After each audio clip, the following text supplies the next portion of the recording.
प्रथम, good Rishabh, evening. हाँ कृष्णा क्या हुआ? सर रीडिंग के लिए। ओहो रीडिंग के लिए, अच्छा रीडिंग के लिए। अभी कल तो तूने पढ़ा था शायद। सर मैंने हम्म। सर एक भी बार नहीं पढ़ा मैंने। अभी नहीं पढ़ा तूने एक बार? चल देखते हैं, तेरे को मौका देंगे फिर आज। ये सबको विजिबल है video book? Yes yes sir, visible. बिल्कुल। Yes sir. अच्छा कल ये नेट जोन एरिया तक हो गया था ना? Yes sir. Yes sir. Yes sir. आज land use pattern in India से करना है। Land use pattern in India, चलो ठीक है, ये भी सही है। ठीक है, बढ़िया है यार, आज फर्स्ट क्लास इसको करते हैं समझ में। यहां तक तो क्लियर है, सभी लोग आ गए हैं, स्टार्ट करा जाए या कोई भी रह गया है? जैद, अच्छा जैद आ गया, ठीक है। Arnav, good. Krish, yes sir. अच्छा कोई रह गया है?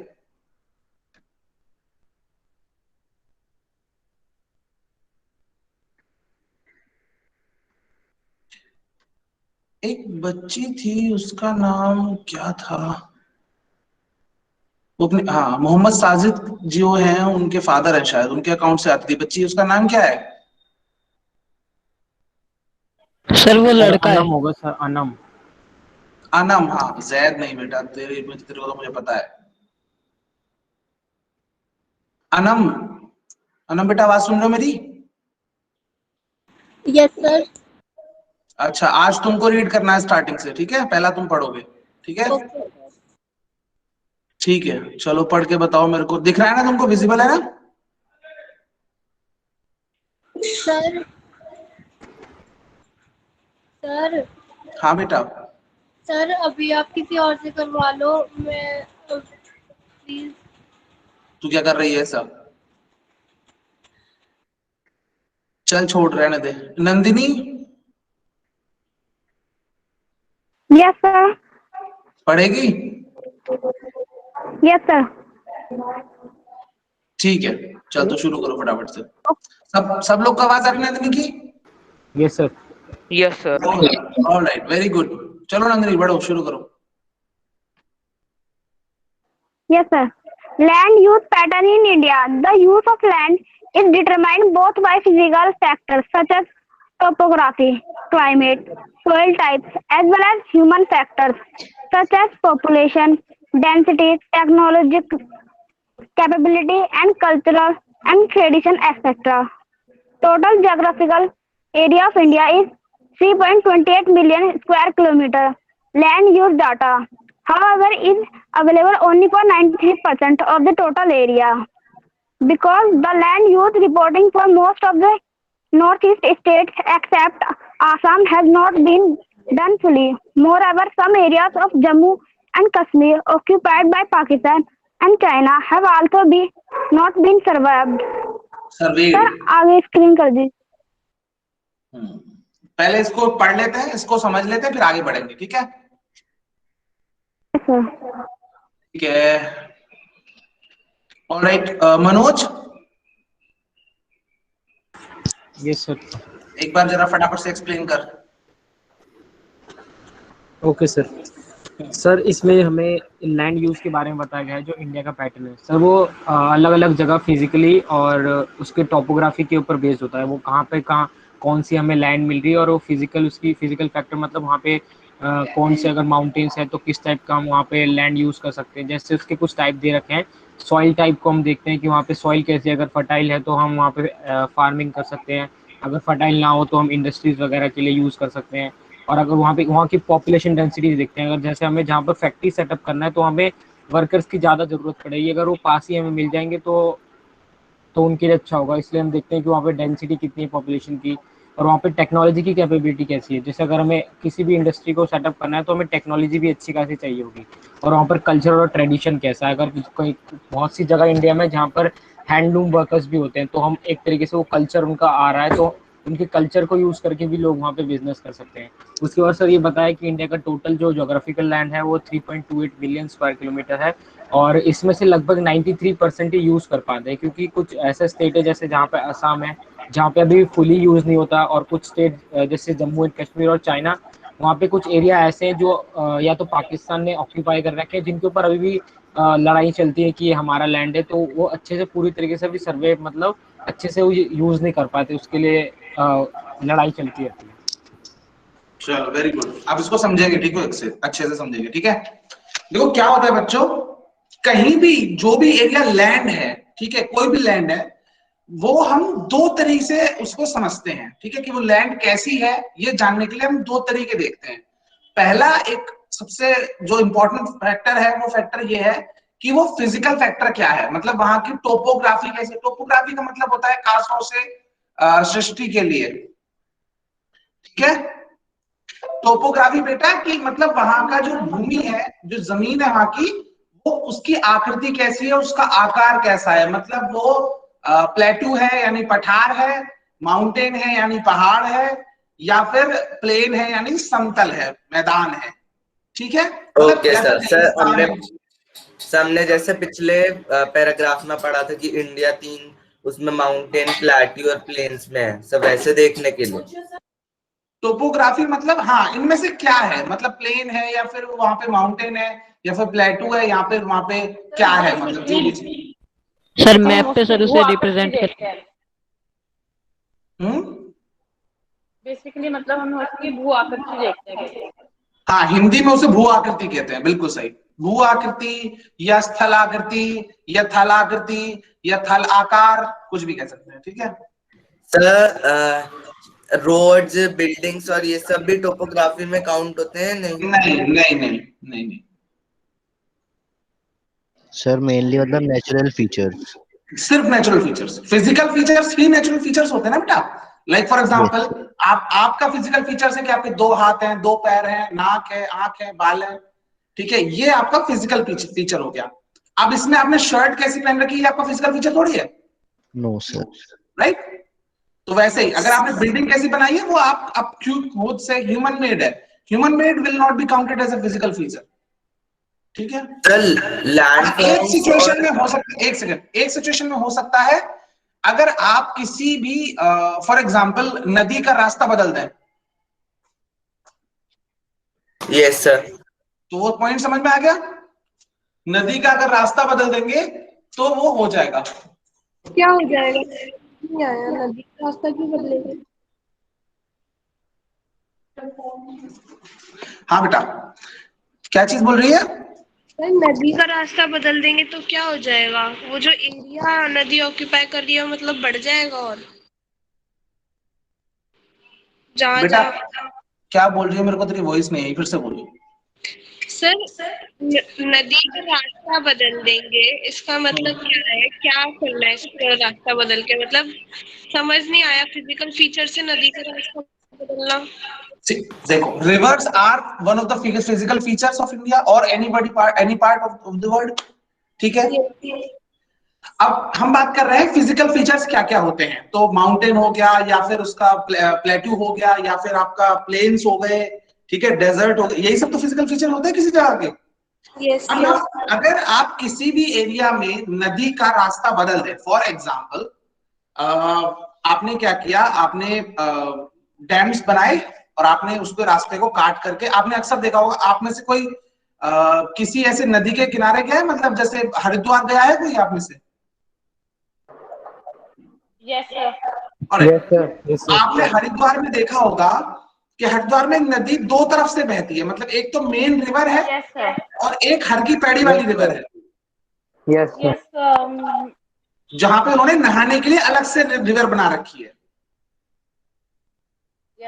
मतलब वो पानी गंगा का ही है, पानी गंगा में से उन्होंने काट करके एक साइड बना दी ताकि जो जहां पे लोग आराम से नहा सकते हैं, क्योंकि मेजर रिवर का जो फ्लो बहुत तेज होगा नहाने के लिए, ठीक है। तो उन्होंने क्या किया, साइड में उसको थोड़ा सा काट के और हल्का पानी करके, ठीक है, और वहां पर नहाने का रास्ता बना दिया ताकि बाकी, और बाद में वो पानी आगे जाके फिर वापस उसी में मिल जाता है।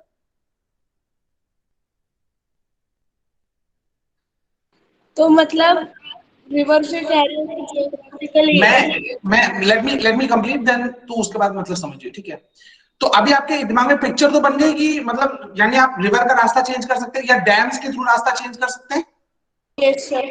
ठीक है, तो अब क्या है कि अगर हम उसको अगर ह्यूमन एफर्ट्स के थ्रू अगर हम उसका रास्ता चेंज करते हैं किसी भी फिजिकल फीचर का, या फिर कई बार आपने देखा होगा कि पहाड़ को काट करके लोग रास्ता बना देते हैं। Yes sir. Yes sir. है ना? सर बहुत मेरा एक सारी डाउट है। अगर बेटा अभी रुक जा, तेरा डाउट पूरा ओके बाद में, सर। तो पहले मुझे बोलने तो दे पूरी बात। ठीक है, उसके बाद अगर आपके वो पहाड़ काट के रास्ता बना रहे हैं या नदी का रास्ता बना रहे हैं या कुछ ऐसा फिजिकली उसको चेंज कर रहे हैं, तो भी वो फिजिकल फीचर ही रहेगा। मतलब ये है मेरा, यानी जो नया वाला फीचर होगा वो नया वाला फिजिकल फीचर कहलाएगा। ओके, समझ आ गया। सेकंड ऑफ दैट, उसके अलावा एक और बात है जो मैं अभी नेक्स्ट पैराग्राफ जब समझाऊंगा तब और बताऊंगा, इसी में उसको हम कंटिन्यू करेंगे। पहला पैराग्राफ अभी यहां तक थोड़ा समझो। पहला तो टोपोग्राफी यानी उसका आकृति कैसी है, उसका आकार कैसा है, उसमें क्या क्या फीचर्स हैं। नंबर 2, वहां पर क्लाइमेट कैसा है, यानी वहां पर सर्दी रहती है, गर्मी रहती है, बारिश होती है, ठीक है, इस तरह की चीजें कैसी हैं। ठीक है, उसके अलावा सॉइल टाइप कैसी है, ये बहुत इंपॉर्टेंट है बच्चों।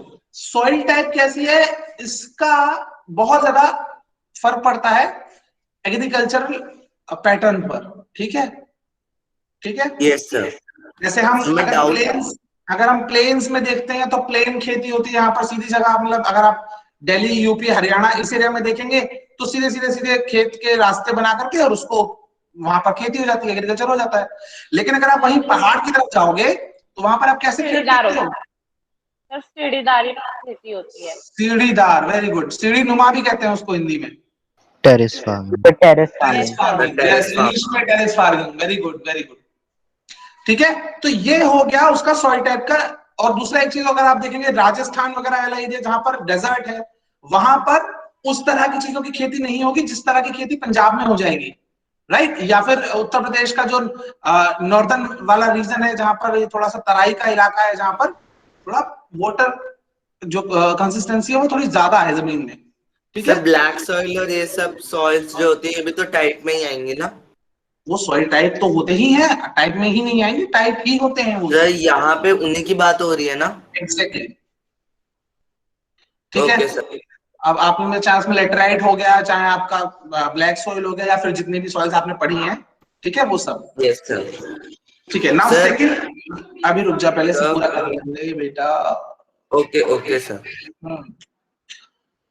अब उसके अलावा ये तो हो गए फिजिकल फीचर्स। नाउ एक और इंपॉर्टेंट फीचर है, वो है ह्यूमन फीचर, ह्यूमन फैक्टर्स। ठीक है, अब ह्यूमन फैक्टर में क्या आएगा, सबसे पहले आएगा पॉपुलेशन। किसी भी एरिया की पॉपुलेशन कितनी है, फॉर एग्जाम्पल टोटल कंट्री की पॉपुलेशन कितनी है, देन उसके बाद किसी स्टेट की पॉपुलेशन कितनी है, ठीक है, किसी शहर की कितनी है, किसी गांव की कितनी है, ये सारी चीजें पहला होगा। सेकंड ऑफ दैट होगा density. Now density is something कि किसी एरिया में, पर्टिकुलर एरिया में कितने ह्यूमन रहते हैं, राइट। Yes sir. जैसे सर फॉर आपने एग्जाम्पल, बताया भी था डिफरेंस दोनों में। हाँ ठीक है। Now technological capacity, sorry capability. Now technological capability is something कि भैया आपके पास उतने टेक्नोलॉजी में उतने साधन है, उतने आप यू आर एडवांस और not advance in some technology, so that you can properly utilize the entire available land, right? Yes sir. Clear है क्या बच्चों? अर्नव? Yes clear. ठीक है, और किसी को? Mokshika? Yes sir. Nandini? Yes sir, clear. यहाँ तक किसी को कोई प्रॉब्लम नहीं है? चलिए नो सर। आगे बढ़े। बेसिकली ठीक है, ह्यूमन फैक्टर्स भी इन्वॉल्व होते हैं। सर डाउट डाउट अभी इसी लाइन में से है क्या किसी से तेरे को? Yes sir. सर टोपोग्राफी और लैंड फॉर्म्स में अंतर क्या है? बेटा देख, topography is type of a physical feature. For example आपके पास पहाड़ है, pahad is not a soil type, right. Yes sir. Desert is not a soil type, plateau is not the type of soil, it is not, it is different, ठीक है। लेकिन Yes, अगर हम sir. दूसरी तरफ देखें सॉइल टाइप की अगर हम बात करें तो सॉइल टाइप हमारे पास अलग अलग होते हैं। फॉर एग्जांपल जैसे डेजर्ट में कौन सी सॉइल पाई जाती है, कोई बताएगा? Sandy soil. Sandy soil. शाबाश शाबाश। Sandy soil. तो सैंडी सॉइल जहां पर है वहां पर डेजर्ट होगा, ये हम अंदाजा लगा सकते हैं, ठीक है। Yes, sir. ऑलराइट, तो डेजर्ट हो गया टोपोग्राफी और सैंडी सॉइल हो गया soil type. Sir Sandy soil को हिंदी में क्या कहते हैं? रेतीली मिट्टी, सर मारू रेगिस्तान को। काली मिट्टी।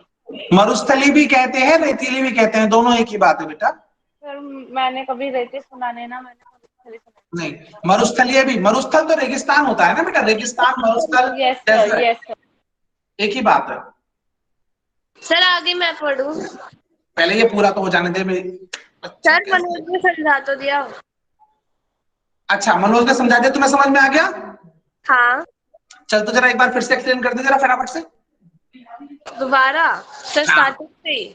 नहीं, ये लास्ट वाला पैराग्राफ जो है, सेकंड पैराग्राफ। सर बताया था कि जो टोटल ज्योग्राफिकल एरिया है इंडिया का वो है 3.28 मिलियन स्क्वायर किलोमीटर।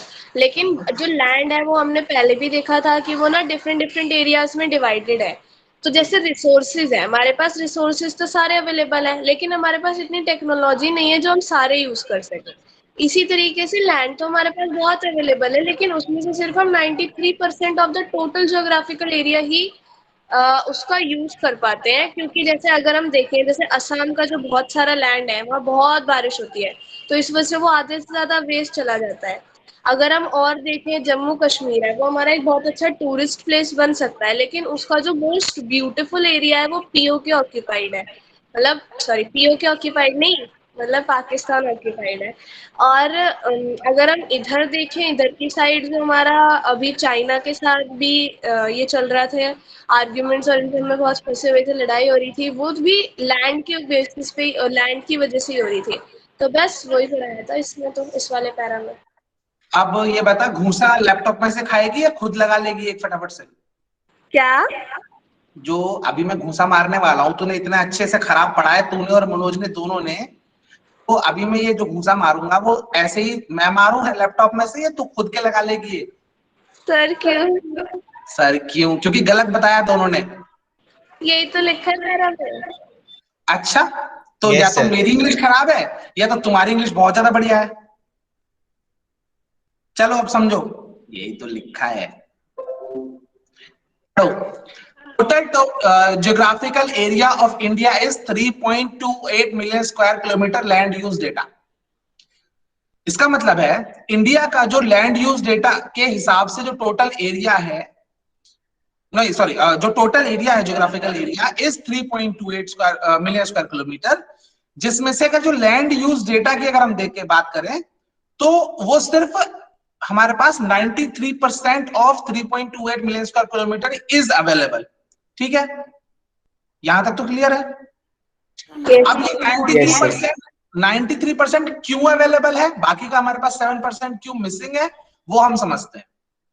पहला है कि नॉर्थ ईस्ट में जितने भी 7 स्टेट्स हैं, ठीक है, उसमें से सिर्फ आसाम का ही ऐसा है जिसको हमें प्रॉपर रिपोर्टिंग हमें पता है कि कौन सी बाउंड्रीज कहां पर है, कहां पर मर्ज हो रही हैं, किस एरिया में पहाड़ है, किस एरिया में जमीन है, किस एरिया में नदी है, सिर्फ आसाम का ही पता है। फिर से पढ़ेंगे, हिंदी समझने की कोशिश करेंगे।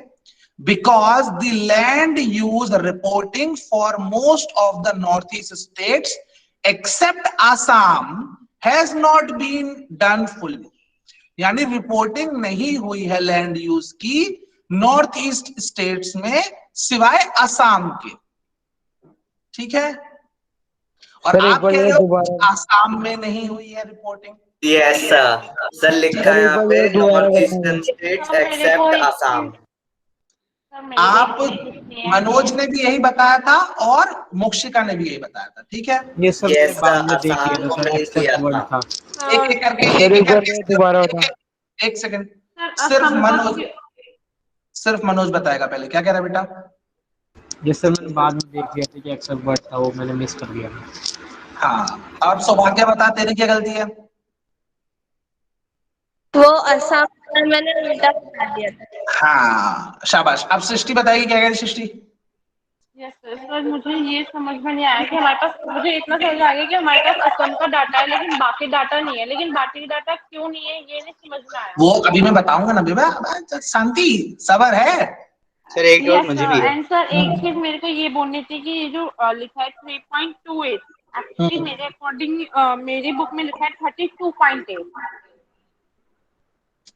सर वो 3.280 होगा, कुछ सर मिसप्रिंट हो गया होगा। 3.280 है सर, 32.8 तो बहुत बड़ा एरिया हो जाएगा। सर वो बहुत हो जाएगा सर, इतना तो रशिया का भी नहीं है, रशिया का 17 है। बेटा 17. 3.287 मिलियन स्क्वायर किलोमीटर इंडिया का टोटल एरिया है, ठीक है? Yes sir. तो बुक में सर मिसप्रिंट हो इसमें गया होगा सर। सर एक बार जरा ये पैराग्राफ आपने बता एक सेकंड रुक जा, एक सेकंड बताऊंगा, अभी बताऊंगा। सृष्टि फिर से पढ़, तेरे में क्या लिखा है जरा पूरा पढ़। सर हिंदी में ही। हाँ भारत का कुल भौगोलिक क्षेत्रफल 32.8 लाख वर्ग किलोमीटर है। सही है, सही है बेटा, सर सही तेरे में लिखा भी हुआ सही है। है, सर तेरे वो में भी सही है, लैक में लिखा है सर, वो लैक। क्योंकि तुम्हारे में लैक्स में लिखा है इसीलिए वो 32 लाख किलोमीटर है, बिल्कुल सही है। ये और मिलियन आपके में 3.2 मिलियन है, वो भी सही है, दोनों बिल्कुल सही है। अगर आप मिलियन में सर लिखोगे, मतलब तो दोनों का 32 लाख ही हो। हाँ मत, अगर आप मिलियन में लिखोगे तो 3.28 मिलियन जो भी है ये है। और अगर आप किलोमीटर में लिखोगे, सिर्फ लाख लेख सॉरी लाख में लिखोगे तो सिर्फ क्या लिखना है आपको, 32 लाख किलोमीटर, ठीक है? ओके सर, मैंने ध्यान नहीं दिया। आ गया समझ में? Yes sir. सर इसमें मुझे एक डाउट था सर, जो हाँ 3.28 मिलियन स्क्वायर किलोमीटर एरिया है उसमें सर असम का और जो बाकी जगह के एरिया वो इंक्लूडेड है, या फिर वो इंक्लूडेड भी सारा है इंक्लूडेड है? बेटा, इंक्लूडेड सारा है, इंक्लूडेड वो भी है जो आसाम के अलावा जो एरिया है वो भी इंक्लूडेड है, जो पाकिस्तान ऑक्यूपाइड जम्मू कश्मीर है वो भी इंक्लूडेड है, जो चाइना ऑक्यूपाइड पार्ट है वो भी इंक्लूडेड है, ठीक है? सारा यस इंक्लूडेड सर। है। गोवा, दमन दीव, या फिर आपका जो छत्तीसगढ़ के आगे झारखंड के नक्सली एरिया है वो भी इंक्लूडेड है। आपका उड़ीसा के आगे जो कर्नाटक में और आंध्र प्रदेश में जो नक्सली एरिया है वो भी इंक्लूडेड है। Confronted area. हाँ सारा कुछ, दमन दीव और आपका Andaman Nicobar, Lakshadweep, each and every, Puducherry, everything, सारा कुछ मिला करके 3.28 मिलियन स्क्वायर किलोमीटर है, ठीक है? Okay sir. नाउ देवांश कुछ कह रहा था बेटा, तू बता क्या कह रहा था? सर एक बार जरा ये दोबारा बता दो, मतलब जो असम का बता दो। अच्छा देखो, नॉर्थ ईस्ट में हमारे पास 7 स्टेट्स हैं, नाम बता चल मेरे को फटाफट से, सातों के। देवांश, देवांश भाग गया बेटा, ऐसे थोड़ी करते हैं, सीखेगा नहीं तो भाग फिर कैसे करेगा काम, तो गलत है ना। ऑलराइट, एनीवेज, किसी और को समझना है दोबारा से समझा दूं या फिर चल जाएगा काम, आगे बढ़ेंगे? सर आगे चलते हैं। सर आगे चलो, आ गया समझ। Yes sir. फर्स्ट पैराग्राफ सबके आ गया? सर सर आई थिंक जो हमारे केंद्र शासित प्रदेश है वो अभी 8 है। यस सर, आगे यूनियन टेरिटरी। तो सर आपने आई थिंक 7 बोला था ना? बेटा मैंने तो नॉर्थ ईस्ट स्टेट्स बोला है। सर एक सेकंड देवांश रुक जा। सृष्टि बाबू, मैंने केंद्र शासित प्रदेश नहीं बोला, यूनियन टेरिटरी नहीं बोला, मैंने बोला नॉर्थ ईस्ट स्टेट। ओके, वो 7 सिस्टर्स की बात कर रहे हैं। जी 7 सिस्टर्स की बात कर रहा था मैं। हाँ जी देवांश, तू कहाँ भाग गया था? सर वो एक सेकंड सर, कॉल आ गया था सर एक। अब बता दो सर। सर आपने नॉर्थ ईस्ट स्टेट बोला था ना? मैंने नॉर्थ ईस्ट स्टेट बोला है। अब तू मेरे को बता, ये टेक्नो गेमर कौन है? सर ये बहुत देर से फालतू बोल रहा है कौन ये? सर पता नहीं सर। सर सर रिमूव करा दो। है। लेफ्ट सर कल भी कोई एक बच्चा घुस गया था वैसे ही। लेफ्ट हो गए। Yes, सर रोज रोज नाम बदल के सर अलग अलग फेक आईडी से आ जाते हैं, रोज रोज नाम बदल के। यस सर, आजकल ये बहुत लास्ट हो ईयर रहा में ऐसा है। कुछ चल रहा था ना? Yes sir. Yes sir. Sir मेरी आईडी भी सर हैक कर ली। यस सर, दोनों में कुछ डिफरेंस नहीं पता चल रहा था। अभी तो शायद नहीं है। यस सर, अब लेफ्ट हो गए। चलो सर वो लेफ्ट हो गया। दिवांश फिर से चला गया मुझे लग रहा है। Yes sir. मनोज बेटा म्यूट कर ले।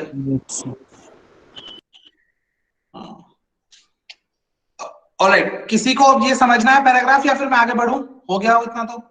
सर आगे सर एक बार ये बता दो क्या सर, ये डेटा हम क्यों नहीं निकाल पाए, एक बार उसका रीजन बता दो सर। वो मैं बताऊंगा अभी। ये पैराग्राफ यहाँ तक तो समझ में आ गया ना?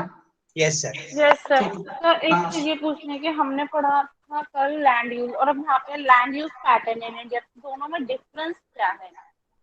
बेटा लैंड यूज पहले हमने पढ़ा कि यूज क्या होता है, यूज कैसे करते हैं, ये पढ़ा था।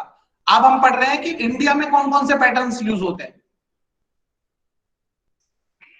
तो बेसिकली वहाँ पे हम सारे पैटर्न्स पढ़ रहे थे, यहाँ पे हम इंडिया के पैटर्न्स लेंगे। चलो आगे बढ़ेंगे।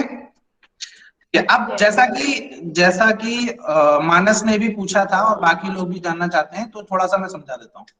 देखो मैं ये एक जस्ट शॉर्ट में बता रहा हूँ क्योंकि ये बहुत बड़ा टॉपिक है। नॉर्थ ईस्टर्न स्टेट्स, हर एक स्टेट की अलग कहानी है, चाहे वो मेघालय हो, चाहे वो मणिपुर हो, चाहे वो आसाम हो, चाहे वो अरुणाचल प्रदेश हो, कोई भी एक अगर आप स्टेट देखोगे तो सबकी अलग अलग कहानी है इंडिया में शामिल होने की। मैं सिर्फ छोटा सा एग्जांपल देकर के सबको समझाने की कोशिश करता हूँ, ठीक है? जैसा कि हम जानते हैं कि इंडिया गॉट फ्रीडम इन 1947, ठीक है? लेकिन सारे के सारे स्टेट 15 अगस्त 1947 को भारत में शामिल नहीं हो गए थे, ठीक है? Yes sir. एक स्टेट, हर एक स्टेट की एक अलग कहानी है। सरदार पटेल ने इंडिया के बहुत सारे लगभग 8 स्टेट, हाँ, उन्होंने हर स्टेट को जोड़ा था। हाँ, प्रिंसली स्टेट्स थे 7 या 8। यस सर, मोर देन 500 थे उन्हें जोड़ा। क्या चाहते हो बाबू लोग? हम भी पढ़ा ले कि तुम ही सब आपस में पढ़ा लोगे एक दूसरे को? सॉरी सर, आप बोलो। हाँ सुनो पहले क्या सर मैं कह रहा आप पढ़ाइए। मैं तो पढ़ा ही रहा हूँ। चलो तो हर एक स्टेट के साथ ये हुआ कि भाई किसी के साथ सरदार पटेल ने बात की, किसी के साथ प्राइम मिनिस्टर जवाहरलाल नेहरू ने बात की। हालांकि देखा जाए तो नेहरू जी ने सिर्फ एक ही स्टेट के साथ बात की थी, that is Jammu and Kashmir. बाकी सबके साथ लगभग सरदार पटेल ने ही बात की थी at the time of independence, ठीक है? लेकिन बाद में कुछ स्टेट्स जोड़े गए हैं, ठीक है? जैसे हैदराबाद की एक अलग कहानी है, जैसे जम्मू एंड कश्मीर की अलग कहानी है, ऐसे ही कहानी अलग है 7 सिस्टर्स की भी, ठीक है? कुछ स्टेट्स ऐसे थे जिनको मजबूरी में भारत के साथ आना पड़ा क्योंकि उनके पास कोई ऑप्शन नहीं था, और कुछ स्टेट ऐसे थे जिसको हम लोगों ने लालच दिया कि भाई चाइना जो है वो एक खराब कंट्री है और अगर आप उसकी तरफ चले जाओगे तो वो कहीं ना कहीं आपको नुकसान पहुंचाएगा आज या आज के दिन। और उनकी जो कल्चर है हालांकि इंडिया से नहीं मिलता है लेकिन चाइना से भी नहीं मिलता है, राइट? सिवाय एक चीज के कि वहां पर उन लोग, जैसे हम लोगों के लिए नॉर्मल इंडियन पीपल जो नॉर्थ ईस्ट जो नॉर्दर्न इंडिया के रहने वाले लोग हैं, जो सेंट्रल इंडिया के रहने वाले लोग हैं, हम लोगों की शक्लें और वहां के लोगों की शक्लें थोड़ी सी अलग है, जबकि चाइना के और वहां के लोगों की शक्ल हमारे लिए एक जैसी है। हमारे लिए असल में एक जैसी नहीं है बट हमारे लिए, ठीक है? नाउ व्हाट हैपेंड, हम लोगों ने, हमारे प्राइम मिनिस्टर ने एक बहुत अच्छी सोच थी उस समय पर, मेरे हिसाब से शायद Jawaharlal Nehru is one of the कहना चाहिए iconic prime minister of India, जिनकी सोच वाकई में, अगर हम फॉरेन मिनिस्ट्री की बात करें, अगर हम फॉरेन अफेयर्स की बात करें तो शायद बहुत अच्छी थी, ठीक है? दो I am not a big fan of Jawaharlal Nehru, but फिर भी मेरे हिसाब से जवाहरलाल नेहरू की एक बात बहुत अच्छी है कि उनकी फॉरेन पॉलिसी जो थी वो is one of the best till date. Sir तभी उन्होंने वीटो पावर चाइना को दे दी थी। नहीं, ये झूठ है, ये झूठ है बेटा, ये झूठ है। और सर यूएन के परमानेंट मेंबर भी नहीं बने थे। ये एक्चुअल में ऐसी बात है कि एक फैलाया गया भ्रम है जिसको नेहरू जी ने भी 2 बार नकारा था, एक बार ओरली, एक बार रिटन में, प्रॉपर इन पार्लियामेंट, ठीक है? अगर आप चाहोगे तो अगर आप पढ़ोगे पार्लियामेंट की डिबेट्स सारी कुछ अवेलेबल है ऑनलाइन भी और ऑफलाइन भी, आर्काइव में, national archive of India. Sir में तो सर मैं गलत हूँ, लेकिन सर ये तो जो वो था पाकिस्तान का बंटवारा सर, इसमें बहुत बहुत अहम कारण तो यही थे सर। ऑलमोस्ट हम आने ही वाले हो रहे थे, गांधी जी ने उन्हें मना लिया था जिन्ना को, पर ये बेटा पॉपुलर झूठ है। ये ऐसे है, सुनो सुनो बट देखा, ये आई थिंक रियलिटी भी है थोड़ी। जिन्ना जैसे लोगों को मैं वो भी नहीं रखूंगा कैबिनेट में। देखो, if you give me a chance to explain, I can tell you the entire story, but for this you have to have patience and listen to me. ठीक है? देखो, let me tell you frankly, I am not at all a supporter of Jawaharlal Nehru or Congress at all. ठीक है? My personal favorite prime minister is till date the Atal Bihari Vajpayee ji. He is the best prime minister for me till date. After him there are two more. मैं अभी उनका नाम नहीं लूंगा, वो अलग बात है, बस मैं अपना बेस्ट बता दे रहा हूँ। मुझे जो पसंद सबसे ज्यादा है वो अटल जी हैं, ठीक है। And I myself belongs to the right wing ideology, मतलब इट्स नॉट दैट पर्टिकुलरली मैं राइट विंग से हूँ, लेकिन इट्स जस्ट दैट कि हाँ मुझे बहुत ज्यादा सोच अच्छी लगती है, मतलब कंपैरेटिवली लेफ्ट विंग के या फिर सेंटर विंग के।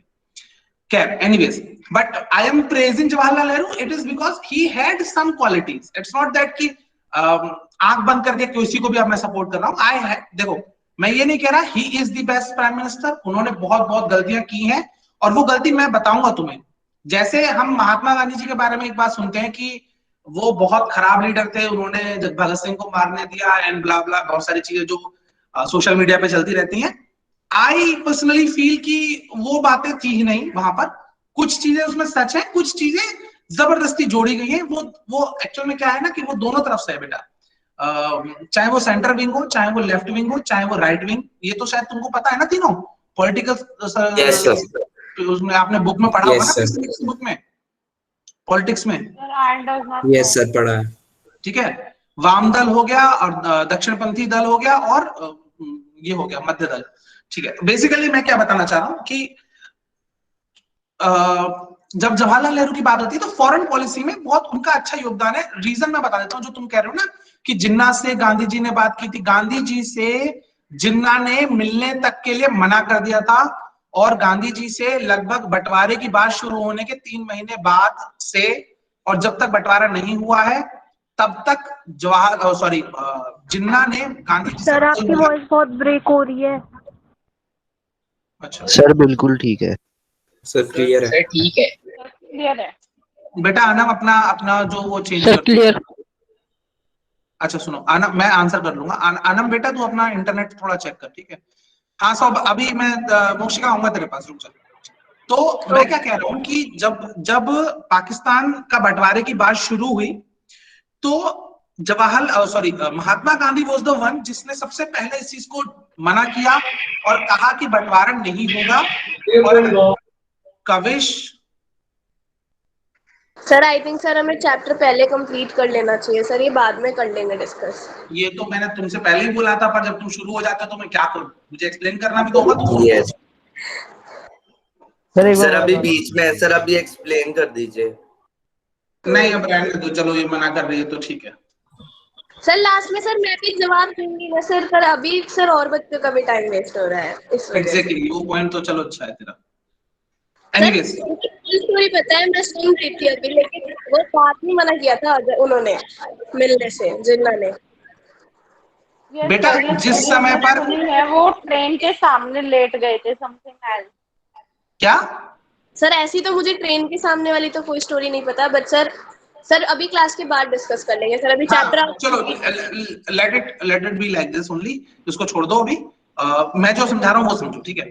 तो जब सरदार पटेल की डेथ हो गई उसके बाद बहुत सारे स्टेट्स भारत में मर्ज हुए हैं और वो सिर्फ जवाहरलाल नेहरू जी की वजह से ही मर्ज हुए थे, ठीक है, उनकी फॉरेन पॉलिसी की वजह से। ये चीज मैं तुम्हें बता रहा हूँ, ठीक है, जाने दो उसको, बस इतना समझ लो कि तो हर एक स्टेट की अलग अलग कहानी थी। जैसे कि एक स्टेट है, सुन लो कविश। Yes sir. क्या हुआ बेटा, बार बार म्यूट तेरा खोल रहा है? सर वो गलती से हो गया। ठीक है, बंद कर लो। अच्छा, तो जैसे कि एक स्टेट था, उसको उसके बारे में कहा गया कि भाई, उसको लालच दिया गया, उसको कहा गया कि आप एक काम करो, इंडिया में मिलो मत, 1 साल के लिए इंडिया का पार्ट बन के देख लो कि इंडिया कैसा कंट्री है। अगर आपको सही लगे तो बाद में फ्यूचर में इसको एक्सेप्ट कर लेना पूरी तरह से अपने कंट्री के रूप में। वो एक सेपरेट स्टेट था सिक्किम, एक अपने आप में सेपरेट कंट्री टाइप का था, एक प्रिंसली स्टेट था, ठीक है, तो उसको इंडिया में मिलाया गया इसी तरह से। तो मैं क्या कहना चाह रहा हूं कि अलग अलग स्टेट्स अलग अलग तरह से मिलाया गया। अब वहां पर क्या हुआ कि बहुत सारी जगहों पर नक्सलवाद आ गया, क्योंकि हर एक व्यक्ति तो नहीं चाहता, जैसे कि हम देखते हैं कश्मीर में अलगाववाद है, हिंदी में इंग्लिश में सेपरेटिज्म, ठीक है, सेपरेटिज्म इंग्लिश में और हिंदी में अलगाववाद, अलग होने की इच्छा कि हम भारत से अलग होंगे, भारत से अलग होंगे, ये एक इच्छा है। ऐसे ही नक्सलवाद है जो जॉब्स की या प्रॉपर अपॉर्चुनिटी की कमी होने के कारण नॉर्थ ईस्ट में बहुत डेवलप किया, क्योंकि वहां का टेरेन बहुत टफ है और गवर्नमेंट ऑफ इंडिया की कमी शायद ये रही कि उन्होंने वहां पर उनको बुला तो लिया अपने कंट्री में, लेकिन बाद में उस पर ध्यान नहीं दिया, और शायद हमारे पास टेक्नोलॉजी भी उतनी अच्छी नहीं थी पहली बात तो, और ना ही हमारे पास उतना ज्यादा पैसा भी था। देखा जाए तो जब तक पीवी नरसिम्हा राव भारत के प्रधानमंत्री बने हैं उससे पहले बहुत ज्यादा खराब स्थिति थी भारत की इकोनॉमी की, ठीक है। तो कहीं ना कहीं वो चीज, इसीलिए जब प्रधानमंत्री नरसिम्हा राव थे और उनके जो फाइनेंस मिनिस्टर थे वो थे मनमोहन सिंह जी, तब इन्होंने ग्लोबलाइजेशन और लिबरलाइजेशन की पॉलिसी को एक्सेप्ट किया, जिससे भारत की इकोनॉमी को एक बूम मिला था। खैर, तो ये बातें थी। तो वहां पर क्या हुआ कि वहां पर नक्सलाइट्स थे, वहां पर उन लोगों ने उसको प्रॉपरली कहना चाहिए पकड़ने नहीं दिया, समझने नहीं दिया कि इस एरिया में उन लोग की एंट्री आज भी अलाउड नहीं है। आज सोचो इतने साल हो गए भारत को आजाद हुए, अभी भी हम लोग को वहां पर प्रॉपर पावर में नहीं है कि हम उनको जाकर के वहां पर अपने एरिया में ले सके, पहली चीज। दूसरी चीज, वहां पर ट्राइबल एरिया है, ट्राइब्स हैं बहुत सारे, तो ट्राइब्स भी ना, उनको मतलब नहीं है कि भारत में रहे, चाइना में रहे, उनका अपना कल्चर है, वो अपने हिसाब से रहते हैं, ठीक है। ट्राइब क्या होता है? ट्राइब जनजातियां।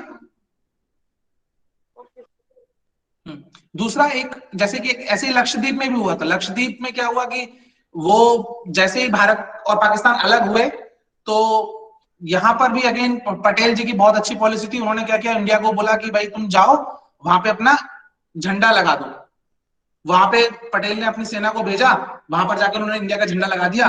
एक दिन बाद पाकिस्तानी वहां पहुंचे, उन्होंने देखा कि वहां पर तो भाई पाकिस्तान इंडिया का झंडा पहले ही लहरा है और वहां पर सेना भारत की वहां पर खड़ी हुई है। तो वो लोग डर के वापस चले गए, क्योंकि वो जानते थे पटेल इस बात को कि अगर हम नहीं जाएंगे तो पाकिस्तान वाले वहां जाकर कब्जा कर लेंगे।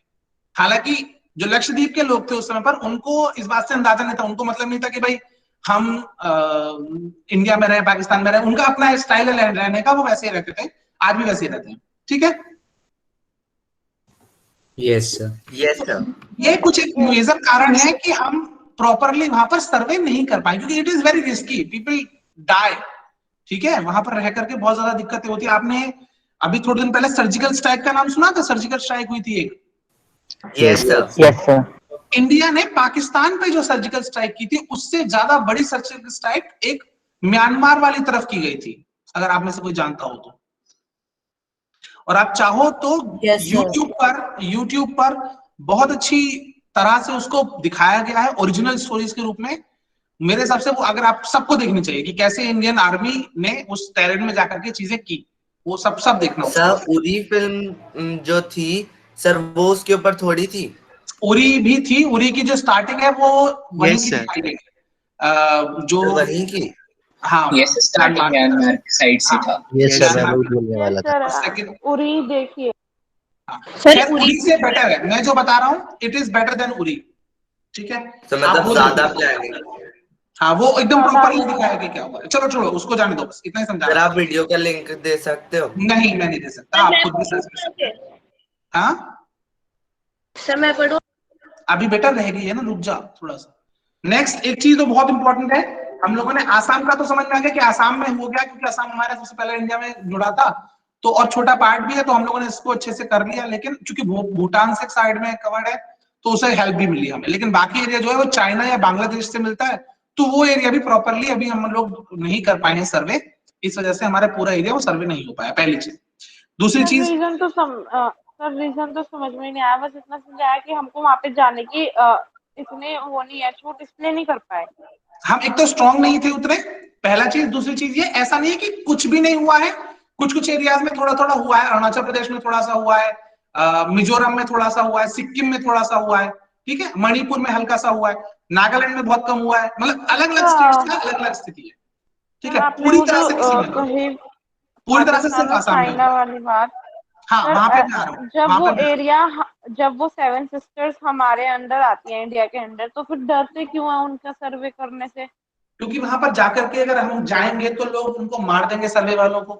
सर्वे आर्मी नहीं करती है, survey national survey team of India करती है, ठीक है, नेशनल सर्वे, ठीक है। तो आर्मी नहीं करती, उनके पास बंदूकें नहीं होती नेशनल सर्वे वालों के पास, वो बेचारे पेन पेपर लेके जाएंगे, उनको वहां निपटा देंगे, ठीक है। तो या तो हम उसको प्रॉपर आर्मी की तरफ से इन्वेड करवा करके और फिर वो करें, तो ह्यूमन राइट्स कमीशन वाले आ जाएंगे कि भाई आपने लोगों को मारा, हमारे वो भी तो बैठे थे झंडा लेकर के जिंदाबाद मुर्दाबाद करने शुरू कर देते हैं, राइट। चलिए, तो एक ये हो गया। Now we come to this Jammu and Kashmir वाला एरिया। जम्मू एंड कश्मीर जो है वो 3 कंट्रीज से घिरा हुआ है। पहला है पाकिस्तान जो हमें लेफ्ट साइड से घिरता है, फिर उसके बाद उसके ऊपर अफगानिस्तान, हालांकि अफगानिस्तान बहुत छोटा सा पार्ट है, 16 किलोमीटर के आसपास की बाउंड्री है, ठीक है। और वो भी गिलगित बाल्टिस्तान है जो कि पाकिस्तान के कब्जे में है, वो वाला एरिया से टच करता है। और तीसरा एरिया है लद्दाख वाला रीजन जो चाइना से टच करता है, ठीक है। Now Jammu and Kashmir is like लगभग 2 लाख स्क्वायर किलोमीटर की जो टोटल स्टेट का एरिया है, उसमें से लगभग 1 लाख स्क्वायर किलोमीटर इंडिया के पास है और 60,000 स्क्वायर किलोमीटर पाकिस्तान के हाथ में था और 40,000 स्क्वायर किलोमीटर चाइना के आसपास था।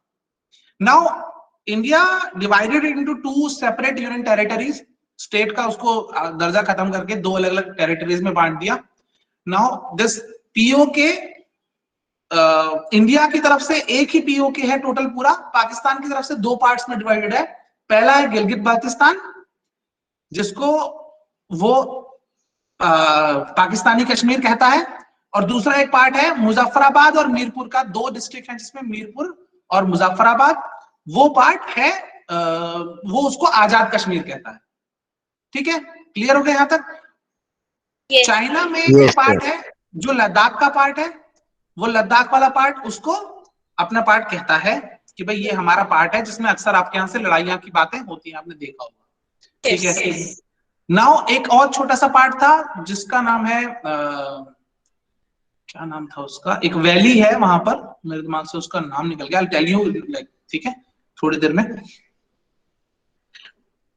और शख्सगाम वैली है शायद, शख्सगाम वैली, हाँ। तो उसका क्या था कि सुन तो लो, तो पाकिस्तान के पास थे, पाकिस्तान ने क्या करा, उसको गिफ्ट कर दिया चाइना को। तो वो पार्ट जो था वो गिलगित बाल्टिस्तान वाला पार्ट भी चाइना के पास चला गया, एक ऐसा भी हुआ है छोटा सा। तो बेसिकली ये रीजन क्या है, क्योंकि चूंकि वहां पर कब्जा है पाकिस्तान और चाइना का अलग अलग रिस्पेक्टिवली, इस वजह से भी वहां पर हम सर्वे टीम नहीं भेज पाए और वहां पर हमारे प्रॉपर सर्वे नहीं हो पाए। तो ये वो 7% है जिसको हम सर्वे नहीं कर पाए हैं, इसलिए this 93% is the only available land which we can use, ठीक है। क्लियर है क्या यहाँ तक? Yes yes. हाँ बच्चा कोई पूछ रहा था कुछ बीच में, दृष्टि पूछ रही थी कुछ, कोई पूछ रहा था या फिर कौन? मुझे एक बात पूछना सर, हाँ, हम ये कहेंगे कि ये यूज नहीं हो पाया, फिर हम ये कहेंगे कि ये वाला रीजन जो सर्वे नहीं हो पाया, सर यूज तो हो रहा है। नहीं, गवर्नमेंट ऑफ इंडिया कहाँ यूज कर पा रही है बेटा, जो पाकिस्तान के अंडर है वो कैसे यूज कर पा रही है? ओके सर, तो सर हमने इसको इंक्लूड ही क्यों करा फिर 3.28 मिलियन स्क्वायर किलोमीटर में? क्योंकि आफ्टर ऑल वो पार्ट तो हमारा ही है ना, कल को तो हमें लेना ही है उससे, चाहे आज कैसे भी स्थिति हो, लेकिन हमारा मानना तो ये है ना कि हम उससे लेंगे। और आपको एक बड़ी बात बता देता हूं मैं कि जम्मू एंड कश्मीर की जो स्टेट असेंबली है, ठीक है, उसमें आज भी वो सीट्स खाली हैं, भले ही वहां पर वोटिंग नहीं होती है, लेकिन वो काउंट की जाती है कि टोटल सीट्स में से 11 सीट्स वहां की हैं, जो गिलगित बाल्टिस्तान वाला एरिया है वहां की सीट्स हैं। ओके सर, क्लियर है क्या सर? वो 11 सीट किसकी हैं? वो गिलगित बाल्टिस्तान वाला एरिया है जो पाकिस्तान के कब्जे में है, मतलब जम्मू कश्मीर का एरिया है। Okay sir. सर जैसे पाकिस्तान वाले एरिया को पीओके कहते हैं, तो चाइना वाले का नाम क्या बताया था? अब उसे पीओके नहीं कहते, अब उसे पीओजेके कहते हैं, पाकिस्तान ऑक्यूपाइड जम्मू कश्मीर। ये ऑफिशियल गवर्नमेंट ऑफ इंडिया की अनाउंसमेंट थी 2018 में कि अब उसको हम पीओजेके कहेंगे। और ऐसे ही वो सीओजेके है, चाइना ऑक्यूपाइड जम्मू कश्मीर, जो कि अब बदल के हो गया है COL, China occupied Ladakh. Ladakh. ठीक है। Yes sir. और लद्दाख में 2 डिस्ट्रिक्ट्स हैं, याद रखेंगे, पहला लेह और दूसरा लद्दाख। नहीं, लद्दाख नहीं है, लद्दाख कोई डिस्ट्रिक्ट नहीं है, लद्दाख इज जोन। ठीक है, डिस्ट्रिक्ट हो गए लेह और कारगिल। ठीक है, ले सर और दूसरे वाले का नाम क्या बोला? कारगिल। कारगिल युद्ध हुआ था ना, जहां पे कारगिल की लड़ाई। ओके आगे बढ़े बच्चों। Yes sir. Yes sir. आलू कुछ सर, क्या नाम बोला बेटा? कारगिल, कारगिल। अच्छा, KARGIL। कारगिल, KARGIL, कारगिल। एक मूवी आई थी LOC कारगिल, आपने नाम सुना होगा। यस सर देखी। सर कारगिल के साथ आपने दूसरा नाम ले बोला था ना? LEH, लेह। लोग बोलते हैं ना लेह लद्दाख जा रहे हैं, हम लोग लेह लद्दाख जा रहे हैं, ऐसा बोलते हैं ना। Yes sir. Leh is the district and Ladakh is the total region. जैसे इंडिया का कैपिटल है न्यू दिल्ली, तो न्यू दिल्ली पूरा एक रीजन हो गया, उसके अंदर अलग अलग डिस्ट्रिक्ट्स हैं। सेंट्रल दिल्ली हो गया, ठीक है, या फिर आपका वेस्ट दिल्ली हो गया, ईस्ट दिल्ली हो गया, नॉर्थ दिल्ली हो गया, ये सब दिल्ली है ना। ठीक है, क्लियर है क्या बच्चों? इसके आगे बढ़ेंगे क्या? Yes sir. Yes sir. अच्छा, कल किसने पढ़ा था? वो लोग प्लीज आज हाथ मत उठाओ, उन लोग को कल पढ़वाऊंगा। जिसने कल नहीं पढ़ा था और पढ़ना चाहता है वो सिर्फ हाथ उठाए। सर मैं पढ़ूँ, आपने बोला था। अच्छा, आप तू फ्री हो गई तो? अच्छा चल, थोड़ा सा तू वेट कर पहले। अभी एक बच्चे को और पढ़ाऊंगा, फिर तेरे को पढ़ाऊंगा। पारस। Yes sir. चल पढ़।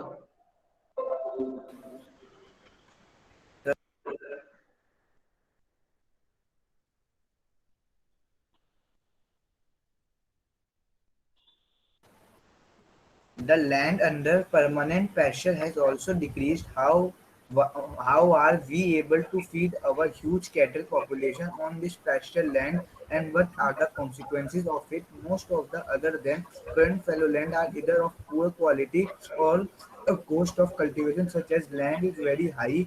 Hence, their land are cultivated once or twice in about 2 or 3 years, and if these are included in the net sown area, then the percentage of NSA in India comes to about 54% of the total reporting area. The second paragraph is पढ़ दे। The pattern of net sown area varies greatly from one state to another. It over 80% of the total area in Punjab and Haryana, and less than 10% in Arunachal Pradesh, Mizoram, Manipur, and Andaman and Nicobar Islands. Policy बस islands बस।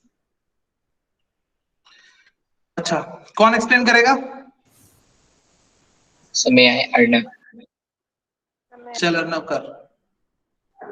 Yes sir.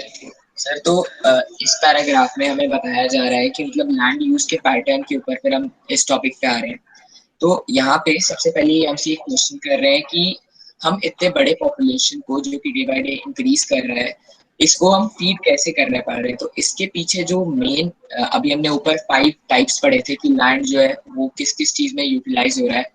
तो उसके पीछे जो main है वो है net sown area यानी NSA, और इसका टोटल हमारे पास 54% बताया गया है।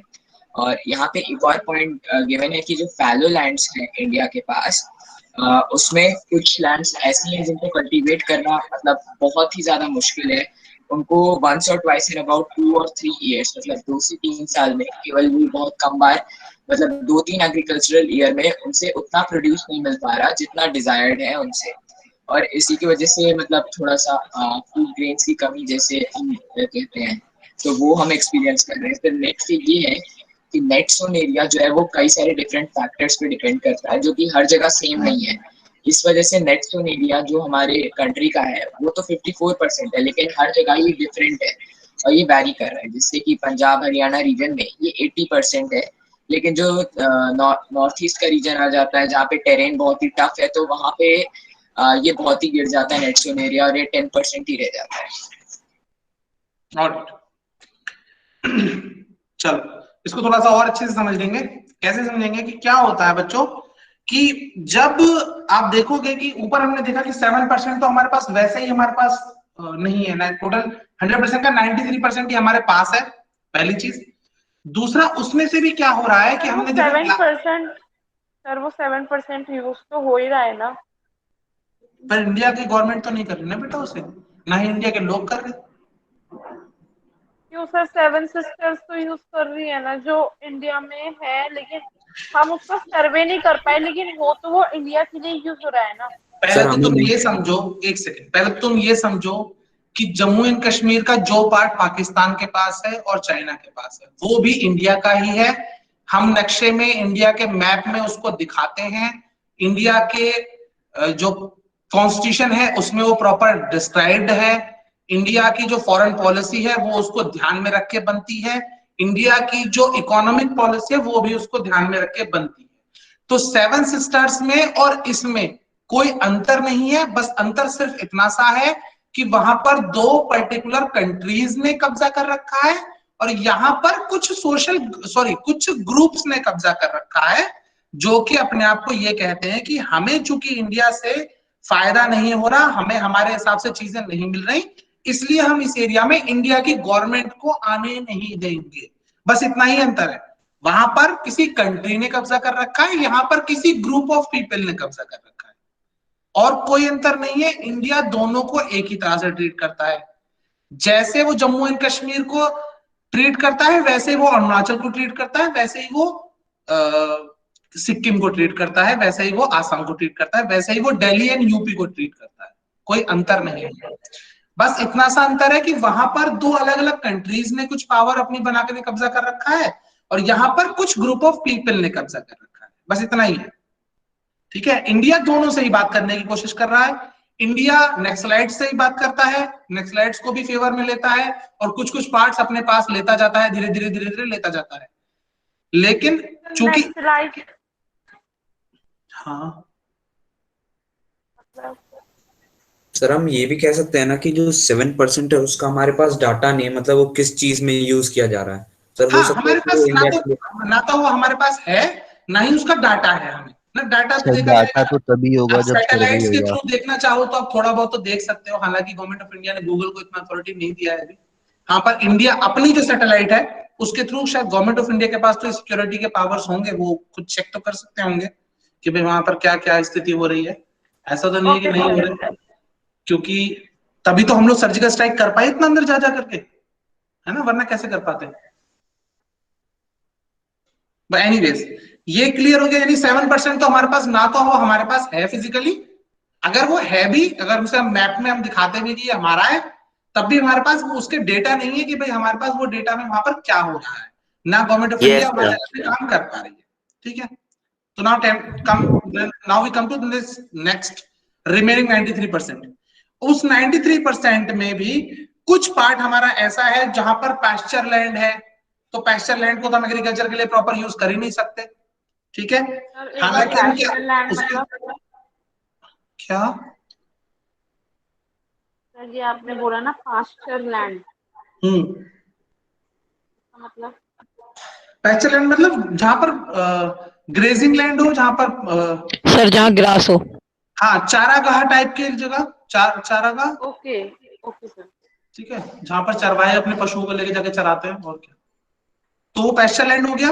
उसके अलावा जो पार्ट बचता है उसमें भी स्थिति ये है कि कुछ कुछ कॉन्सिक्वेंसेस ऐसे हैं जिसकी वजह से हम उसको पूरा नहीं यूज कर पाते, जैसे फैलो लैंड हो गया। अब फैलो लैंड वो जमीन है जहां पर कुछ समय से, मैंने कल भी बताया था, एक हो गया करंट फैलो लैंड जहां पर 1 साल से कम में खेती नहीं हुई है, और फैलो लैंड हो गया अदर देन करंट फैलो, वो हो गया जहां पर 1 से 5 साल के बीच में खेती नहीं हुई है। ठीक है, now when we come to this point, क्या होता है, फैलो लैंड एक ऐसी जमीन है जहां पर अगर आप खेती करना शुरू करते हैं, अगर उसको रिजुविनेट करने की कोशिश करते हैं, रिकल्चर करने की कोशिश करते हैं, तो वहां पर क्या है कि उसमें बहुत ज्यादा पैसा लगेगा, क्योंकि भाई उसमें आपने बहुत समय से खेती नहीं की तो आपको खोदना पड़ेगा कई बार, फिर उसमें कई बार यूरिया डालना पड़ेगा, क्योंकि यूरिया तो है वो अर्थ का वहां पर उसने काम करना बंद कर दिया है, वहां पर अनवांटेड प्लांट्स आ गए हैं, वो आपको साफ करवाने पड़ेंगे, तो उसमें बहुत खर्चा होता है। वो इकोनॉमिकली देखा जाए तो उतना नहीं रह पाता, जितना आप उसमें खर्चा करते हो उतना वहां पर आपको रिटर्न में नहीं मिल पाता है। ठीक है, एक और चीज है कि वहां 2-3 साल में 1-2 बार ही खेती होती है, क्योंकि वहां बहुत टफ है, समय लगता है चीजों को ग्रो करने में। ठीक है, right? Yes sir. Yes sir. तो इस वजह से वहां पर इसलिए लोग खेती नहीं करते, और उससे क्या होता है कि जो NSA है हमारा, यानी नेट सोन एरिया है, उस पर बहुत ज्यादा फर्क पड़ता है। एक चीज तो ये होगी, दूसरी चीज ये होगी कि वहां पर इंडिया में हम देखें तो जैसे कि ज्योग्राफिकली जो वेरिएशन है इंडिया में, जैसे कहीं पे पहाड़ है, कहीं पे रेगिस्तान है, कहीं पे कुछ है, कहीं पे कुछ है, तो उसकी वजह से भी नेट सोन एरिया पे काफी इफेक्ट पड़ता है। जैसे कि अगर आप देखोगे पंजाब वाला एरिया या फिर यूपी वाला एरिया, यहाँ पर NSA बहुत अच्छा है, हम लोग 80 to 90% हम यूज कर पाते हैं सोइंग के लिए, राइट?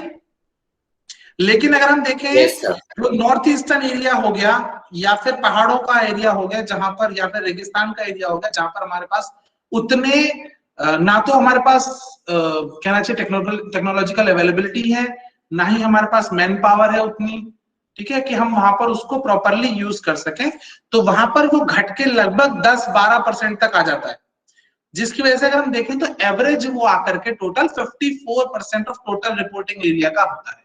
यानी 100% का तो 7% पहले ही कम हो गया, 93 रह गया। अब उस 93% में भी सिर्फ 54% ही हम यूज कर पा रहे हैं, बाकी का हम यूज नहीं कर पा रहे।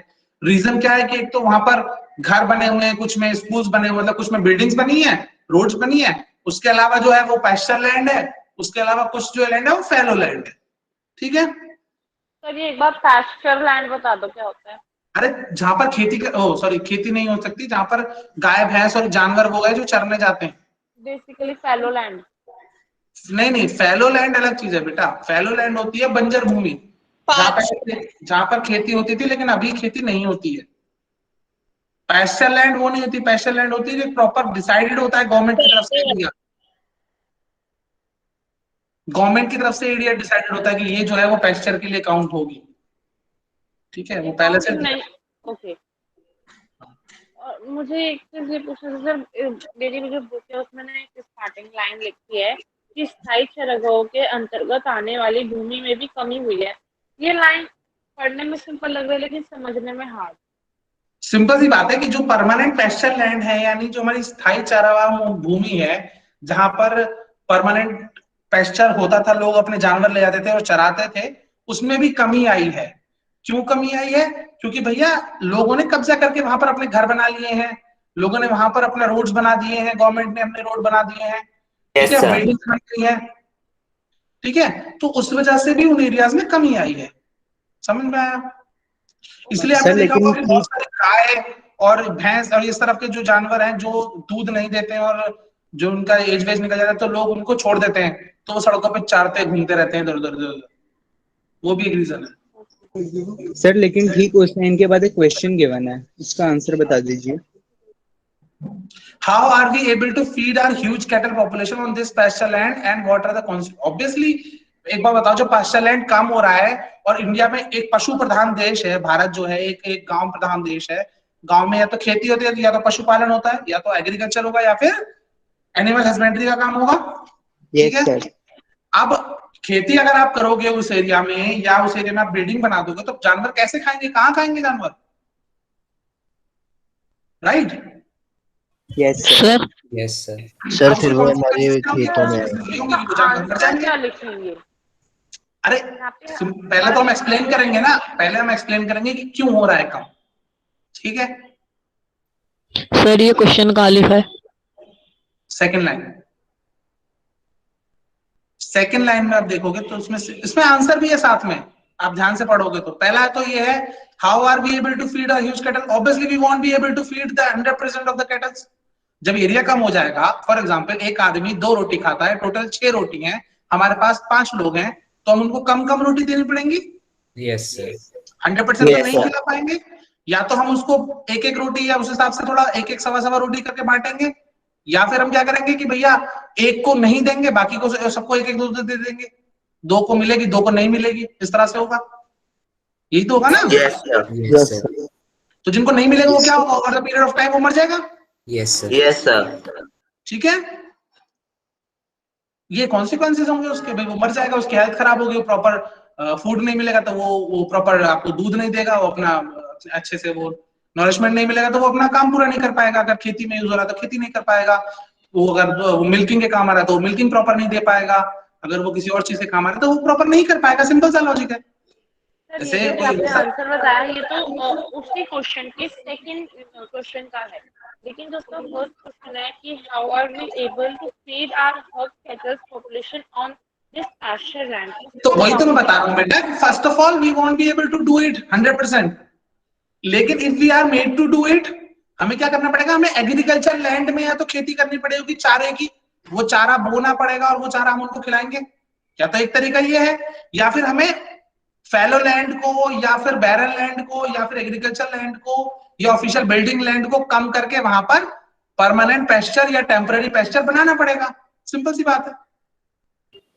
सर कॉन्सिक्वेंसेस मतलब आपने कॉन्सिक्वेंसेस मतलब उसके प्रभाव, दुष्प्रभाव, क्या परिणाम क्या होंगे, रिजल्ट क्या होगा उसका, कि हम उनको नहीं खिला पाएंगे तो क्या रिजल्ट होगा। पास्चर लैंड आपने बताया था वो लैंड जिस पे खेती नहीं हो सकती।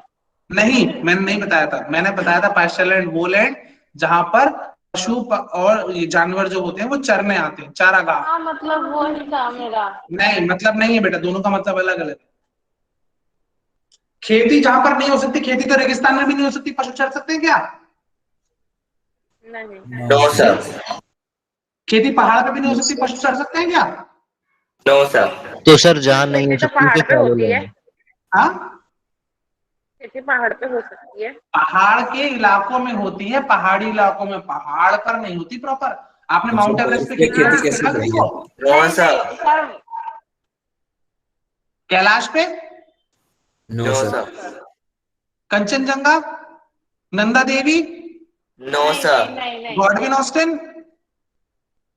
सर उस एरिया के पास होती है पर पहाड़ पे नहीं होती। एग्जैक्टली, पहाड़ में भी कुछ एरिया ऐसा होता है जो प्लेन की तरह से होता है, या वहां पर उतनी ऊंचाई नहीं होती, तो वहां पर वो लोग करते हैं खेती। ऐसा नहीं कि हर पहाड़ पे खेती हो रही है। टोटल अगर देखा जाए तो अगर कोई 10 किलोमीटर का एरिया है तो 10 किलोमीटर में से 8 किलोमीटर का पहाड़ है और जो 2 किलोमीटर का एरिया है वहां पर खेती कर सकते हैं। ऐसा होता है। Yes sir. Yes sir. ये एक एग्जाम्पल बताया, तुम सच में मत सोचने लगना कि 10 किलोमीटर ये पहाड़ है तो 2 ही किलोमीटर कर पाएंगे, ऐसा नहीं। इट्स जस्ट एन एग्जाम्पल कि बहुत थोड़ा Yes, एरिया sir. ऐसा होता है वहां पर खेती आप कर सकते हो। तभी तो ऐसे एरिया है ना, देखो अरुणाचल प्रदेश में 10% के आसपास रह गया नेट सोन एरिया। क्यों कम रह गया? क्योंकि वहां पर एरिया ही उतना ही है, बाकी Yes, सब पहाड़ी sir. एरिया है, नहीं कर पाओगे वहां पर, या फिर पानी है वहां पर, नहीं कर पाओगे खेती। नदी में थोड़ी खेती कर लोगे। यस नहीं सर, नहीं कर पाएंगे, उसके आसपास करनी पड़ेगी। समझ में आ गया बेटा Srishti? Yes sir. Kaushika? Sir मुझे तो ऑलरेडी आ गया था। आ गया था, वेरी गुड बेटा। और किसी का कोई रह गया कुछ? नो सर, आप आगे पढ़ाते। चलो आगे पढ़ेंगे। अनम पढ़। सर मैंने भी नहीं पढ़ा। सर मैंने तो एक भी बार नहीं पढ़ा। शांति शांति शांति। Anam, yes sir. कल मैं पढ़वाऊंगा कृष्णा से, मतलब नेक्स्ट क्लास में कृष्णा से। और जैद तूने पढ़ा है एक बार नहीं अभी तक? No sir. एक बार भी नहीं पढ़ा? यस सर, एक भी बार नहीं। ठीक है, तो कृष्णा और जैद तो कंफर्म हो गए। उसके अलावा जिसने एक बार भी नहीं पढ़ा है उससे मैं कल पढ़वाऊंगा। अगर टाइम बचता है तो आज पढ़वाऊंगा, नहीं तो कल पढ़वाऊंगा। ठीक? हाँ नारायण बेटा। सर नारायण क्या सर बोल रहा है? कल भी आपकी क्लास है? कल से मेरा मतलब नेक्स्ट क्लास। हाँ नारायण क्या बोल रहे हैं? नारायण बोल। यस सर, ऊपर एक पाई चार्ट दिया हुआ है, उसमें 2014 और 15 का एक डाटा दिया हुआ है, जिसके हिसाब से नेट जोन एरिया जो इंडिया में है वो सर 45.5% ही है। तो सर ये नीचे जो हमने पढ़ा 54%, सर ये मतलब उसी का है कि? सर वो ना 2018 का डेटा है 54%। नहीं सर, अगर डेटा के हिसाब से देखो चलेंगे तो और जनरल, कम ही ये हो जो रहा है। इसकी बोल रहे हो बेटा, स्पाई चार्ट की बोल रहे हो, ये जो सामने भी दिख रहा है? Yes sir. ठीक है, सर मेरी बुक में तो तो बेटा दूसरे डाटा है। एक सेकंड रुको ना, जहां पर कैटेगरी कौन से ईयर की लिखी है देखो जरा ऊपर रेड पे स्ट्रिप पे। नो सर, मेरे बुक में थोड़ा डिफरेंट है, 2014 और 15 का डाटा लिखा सर हुआ मेरी में भी 14-15 है। सर तो यस सर 45.5। मेरे में भी 14-15 है। देखो 14 सर मेरे 15 में में क्या 8-9 है। बेटा, मैंने तुम्हें पहले ही बताया था कि हम उन एरियाज में बातें कर रहे हैं, नक्सलाइट से भी बातें कर रहे हैं, हम और भी कंट्रीज के जो जो कब्जा है वहां पर भी बातें कर रहे हैं। तो उससे क्या हो रहा है, डेमोग्राफी और जो जोग्राफिकल एरिया है, टोपोग्राफिकल एरिया है, उसमें चेंज हो रहा है और धीरे धीरे चीजें घट रही हैं। मतलब हमारे पास, इंडिया के पास ज्यादा पावर आ रही है, ज्यादा ज्यादा लैंड आ रही है हमारे पास, ठीक है? Okay sir.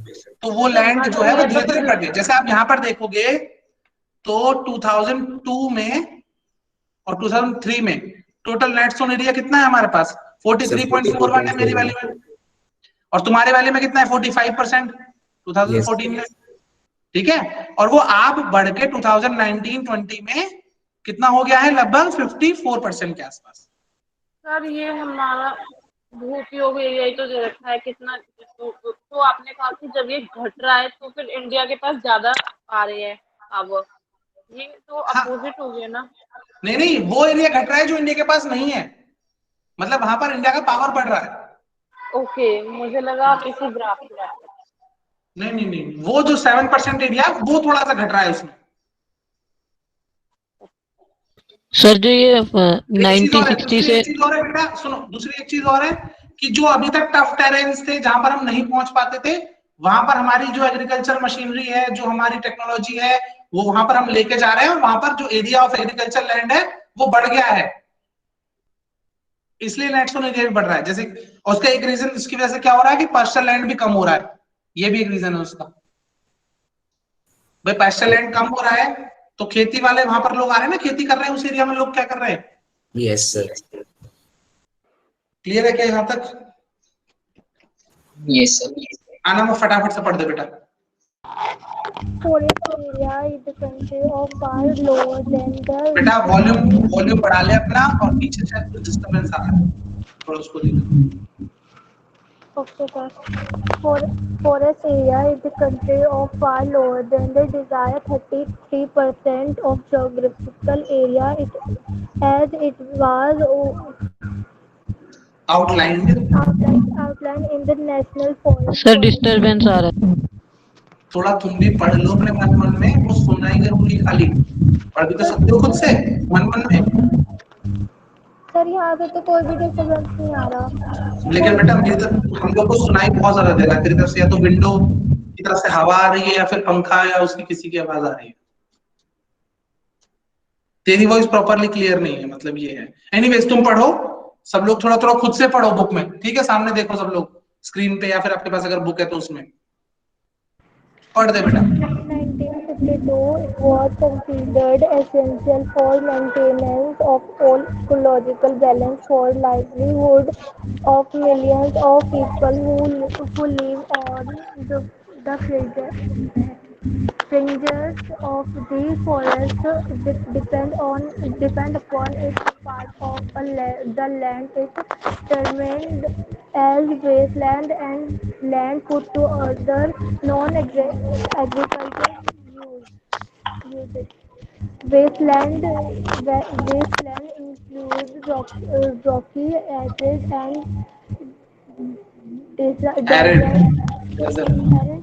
arid and desert areas and land put to other non-agricultural use includes settlements broadly, railways, industry, etc.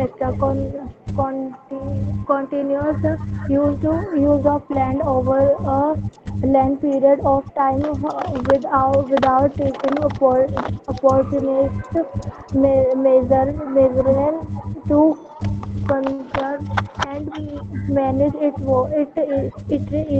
has resulted in land degradation. This in turn has serious repercussions in society and the environment. तो बताओ जरा, कोई explain करेगा इसको? Sir can I? हाँ ठीक है नारायण, करो एक्सप्लेन। Yes sir. सर जो इंडिया में फॉरेस्ट कवर है वो मतलब वो तो हमारा 23.3 है, जो कि जो नेशनल फॉरेस्ट पॉलिसी जो 1952 में दिया गया था उससे बहुत कम है। उसमें बताया गया था कि 33% होना चाहिए पूरे जियोग्राफिकल एरिया का, जिसमें 60% शायद से हिली एरिया का और बाकी 40% लैंड एरिया का। तो मतलब ये जरूरी माना गया था कि इकोलॉजिकल बैलेंस बना रहे, ताकि कि फॉरेस्ट एरिया भी उतना ही होना चाहिए। और इंडिया में जो मिलियंस ऑफ पीपल हैं नारायण आपकी वॉइस क्लियर नहीं हो रही। सर क्लियर आ रही है नारायण की वॉइस? आ रही है, मुझे तो क्लियर आ रही है बेटा। शायद तेरे ईयरफोन में इशू है बेटा, तो उसको चेक कर। चल पढ़ नारायण, आगे बता। Yes sir. सर इंडिया के बहुत सारे लोग इन फॉरेस्ट पे डिपेंडेंट हैं सर, डायरेक्टली या इनडायरेक्टली हम लोग भी इस पे बहुत ज्यादा डिपेंडेंट है, क्योंकि फॉरेस्ट सर एक बेसिक नेसेसिटीज में भी आती है, क्योंकि सर ऑक्सीजन टाइप के चीजें भी ये प्रोवाइड करती हैं। और सर कुछ जो लैंड है वो वेस्ट लैंड, जैसे हमने पढ़ा था, वेस्ट लैंड में डिवाइडेड होता है। और जो कुछ लैंड ऐसे भी होते हैं जो नॉन एग्रीकल्चर यूजेस के लिए इस्तेमाल किए गए हैं, जैसे बिल्डिंग्स, रोड्स और ब्रिजेस बनाने के लिए। और कुछ लैंड जो है वो रॉकी, एराइड या डेजर्ट एरियाज में, जैसे राजस्थान में बहुत ज्यादा एरिया डेजर्ट्स में कन्वर्टेड है, तो वो भी नॉन एग्रीकल्चर यूजेस के लिए ही होता है, जैसे सेटलमेंट्स, रोड्स, रेलवे, इंडस्ट्रीज। और इस लैंड का भी मतलब बहुत ज्यादा इस्तेमाल, बहुत मतलब लॉन्ग पीरियड से इस्तेमाल किया जा रहा है और अभी भी किया जाएगा। तो और मतलब कंजर्वेशन टाइप का भी कुछ चीज अभी फॉलो हो नहीं रहा है सर, डायरेक्टली इनडिस्क्रिमिनेटली इसका इस्तेमाल किया जा रहा है। तो इसके कारण लैंड डिग्रेडेशन के भी मतलब सर बहुत सारे कॉन्सिक्वेंसेस दिखाई दिए हैं, मतलब लैंड डिग्रेडेड हो रहा है। और ये सोसाइटी के लिए बहुत इंपॉर्टेंट चीज है, क्योंकि सर लैंड एक बेसिक रिसोर्सेज है, हमने पढ़ा था अभी, जिसमें मेनली इंडिया की जो जैसे एग्रीकल्चर इंडिया में सबसे इम्पोर्टेंट तो लैंड पे ही होता है। अब लैंड ही अगर डिग्रेड कर जाएगा तो ये सर बहुत मतलब एनवायरनमेंट और इंडिया के लिए तो बहुत बड़ा प्रॉब्लम है। ठीक है, अब इसको थोड़ा और समझेंगे अच्छे से। ठीक है, देखो नेशनल फॉरेस्ट पॉलिसी यानी हमारे कंट्री की एक पॉलिसी है, 1952 में स्टार्ट हुई थी। उसने बताया था कि इंडिया का कितना पार्ट मिनिमम फॉरेस्ट होना चाहिए, यहां तक कि वो हर एक शहर और सोसाइटी का भी बताती है कि इस एरिया में इतनी कम से कम ग्रीनरी होनी चाहिए। Right now what happens, 33% of geographical area जो भी है इंडिया का, वो होना चाहिए मिनिमम नेशनल फॉरेस्ट को उसमें आना चाहिए, मतलब उसमें फॉरेस्ट होना चाहिए, लेकिन वो एक्चुअल में 23 पॉइंट समथिंग % के आसपास है आज, जो कि काफी कम है। सर मतलब 33% फॉरेस्ट होना चाहिए इंडिया में? हाँ, इंडियन नेशनल पॉलिसी के हिसाब से, नेशनल फॉरेस्ट पॉलिसी के हिसाब से। ठीक है, लेकिन वो है 23% के आसपास, यानी 10% के आसपास कम है। पहला चीज। दूसरा, अगर हम देखें तो बेसिकली क्या है कि इकोलॉजिकल बैलेंस को बनाए रखने के लिए बहुत इंपॉर्टेंट है कि फॉरेस्ट जो है वो होना चाहिए किसी भी कंट्री में। इंडिया में तो हम चूंकि इंडिया की बात कर रहे हैं इसलिए इंडिया की बात में करूंगा। अब बेसिकली इसका रीजन क्यों है, क्यों बैलेंस करने के लिए जरूरी है इकोलॉजिकल बैलेंस करने के लिए, क्योंकि फॉरेस्ट के आसपास जितने भी लाखों लोग रहते हैं, चाहे वो कोई ट्राइब्स हो, चाहे वो कोई रहने वाले नॉर्मल पीपल हो जो ट्राइब्स नहीं भी हैं, तो वो लोग भी वहां पर उसको जंगल के ऊपर अपना बना के रखते हैं भाई, चूंकि भाई वो वहां से लकड़ी लेते हैं, वहां से वो अपना फूड लेते हैं, वहां पर वो अपना जो भी सुरक्षा के लिए वहां पर सिक्योरिटी के उस तरह से वहां पर रहते हैं, उनका कल्चर वैसा ही है। तो लैंड में वो उतना फॉरेस्ट होना जरूरी है, पहली चीज तो ये। अब है क्या प्रॉब्लम कि वो भी काफी नुकसान में जाते हैं, क्योंकि अगर जंगल कट रहे हैं तो जंगल के जानवर भी खत्म हो रहे हैं और जंगल के आसपास रहने वाले लोगों के साथ भी प्रॉब्लम आ रही है, पहली चीज। सेकेंड ऑफ दैट इज कि हम देखें तो जो एक वेस्ट लैंड जिसे हमने टर्म दिया था पहले, हमने बताया था कि जो नॉन एग्रीकल्चर लैंड है वो हमारे लिए वो एक तरीके से वेस्ट लैंड है, वो हमारे यूज में नहीं आ रही एग्रीकल्चर यूज में। ठीक है, अब इस लैंड में वो लैंड्स आती है कौन कौन सी, जिसमें रॉक होती है यानी पहाड़ होते हैं, चट्टान होती है, एरिड वाला एरिया होता है या फिर डेजर्ट वाला एरिया होता है। तो ये सारा एरिया जितना भी है वो सब एक तरीके से वेस्टलैंड आ गया। इसके अलावा जो नॉन एग्रीकल्चरल यूजेस में काम आ रहा है, जैसे कि रोड्स बने हुए हैं, कहीं पे कोई सेटलमेंट हो रखा है किसी को व्यक्ति के साथ, या रेलवेज हो रही है, वहां पर इंडस्ट्रीज लगी हुई है, कोई भी इंफ्रास्ट्रक्चर बना हुआ है, गवर्नमेंट की बिल्डिंग्स बनी हुई है, वो सब एरिया भी नॉन एग्रीकल्चर है, तो एज अ वेस्ट लैंड ही ट्रीट किया जाता है, पहली चीज। अब उसमें हो क्या रहा है कि जितना बचा एरिया, यानी काफी सारा एरिया तो वेस्ट में चला गया, कुछ एरिया जो है वो हमारा फॉरेस्ट में चला गया, तो जो बचा हुआ एरिया है हमारे पास एग्रीकल्चर लैंड, उसको हम अंधाधुंध यूज कर रहे हैं, आंख बंद करके यूज कर रहे हैं। उसकी वजह से क्या हो रहा है कि जब प्रॉपर उसको दबा के यूज करोगे किसी चीज को, अगर आप टीवी को लगातार चलाए रहोगे तो क्या होगा, उसकी पिक्चर ट्यूब उड़ जाएगी, लैपटॉप को चलाए रहोगे तो बैटरी चली जाएगी, फोन चलाओगे तो बैटरी चली जाएगी, राइट। तो ऐसे ही लैंड को अगर ओवर यूज करोगे आप उसको, तो उस वजह से क्या होगा, लैंड डिग्रेडेशन हो रहा है, ठीक है। लैंड जो है उसकी क्वालिटी डिग्रेड करेगी, उसको आपने रिस्टोर का टाइम मतलब कम होना, उसकी क्वालिटी में कमी आना, बेकार होना, लैंड स्लाइड्स हो जाना, उसकी वजह से गड्ढे बन जाना और बहुत सारी चीजें, उतना प्रोडक्शन नहीं होना, ये सब चीजें। तो एक तो ये हो गया उसका रिजल्ट, बहुत ज्यादा खतरनाक रिजल्ट है। और ये हम क्यों हो रहा है हमारे साथ, क्योंकि हमने इसे अप्रोप्रिएट मेजर्स को प्रैक्टिस नहीं किया, जिससे हम उसे कंजर्व करें एरिया को, उसको हम सेव करें, उसको मैनेज करें, वो हमने उसके जो नॉर्म्स हैं उसको प्रैक्टिस नहीं किया, फॉलो नहीं किया। इसकी वजह से क्या हो रहा है, लैंड डिग्रेडेशन हो रहा है, कमी हो रही है भूमि में, भूस्खलन होता है, यानी लैंडस्लाइड, ऐसी चीजें हो जाती हैं। अब बेसिकली क्या हो गया, अब ये क्या बदल, किस चीज में बदल गया है, ये बदल गया है serious repercussion of society and the environment. अब ये बहुत ज्यादा बड़ी एक प्रॉब्लम में बदल गया है, जो सोसाइटी के लिए और पूरे एनवायरनमेंट के लिए एक बहुत बड़ी प्रॉब्लम बन गई है, राइट। Yes sir. सर मेरे को डिग्रेडेशन नहीं समझ में आया। रेपरकशन मतलब एक प्रॉब्लम, एक मुसीबत, एक दिक्कत। सर ये डिग्रेडेशन जो है, इसमें आपने कहा ना गड्ढे हो जाना। नहीं, डिग्रेड का मतलब है किसी भी चीज में कमी आना।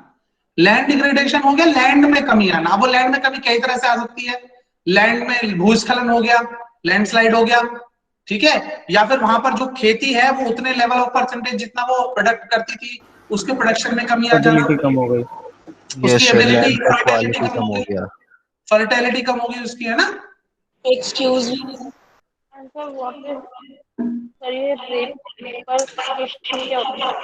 मैं बताता रहा हूँ, प्रॉब्लम, मुसीबत।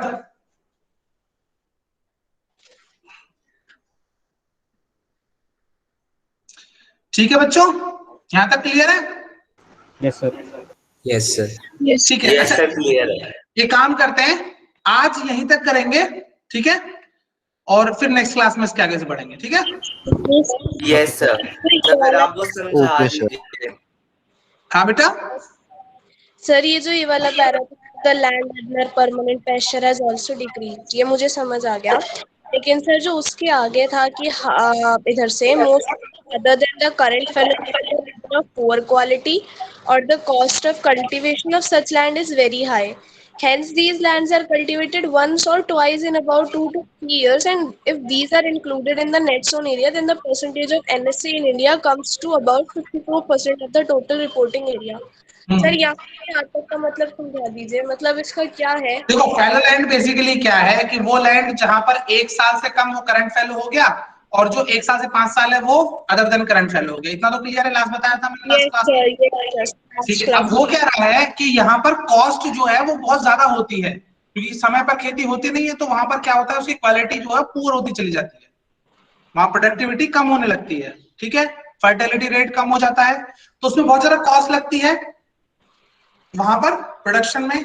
अगर हम उसको भी जोड़ लें नेट जोन एरिया में, जो यहाँ पर 2-3 साल में एक आध बार खेती होती है, जहां पर 1-2 बार खेती होती है 2-3 साल में, यानी साल में मैक्सिमम एक बार, अगर उसको भी हम जोड़ लें, तब हमारा जो डेटा है एनएसए का वो 54% हो जाता है टोटल रिपोर्टिंग एरिया। इससे मतलब हम कहना क्या चाहते हैं?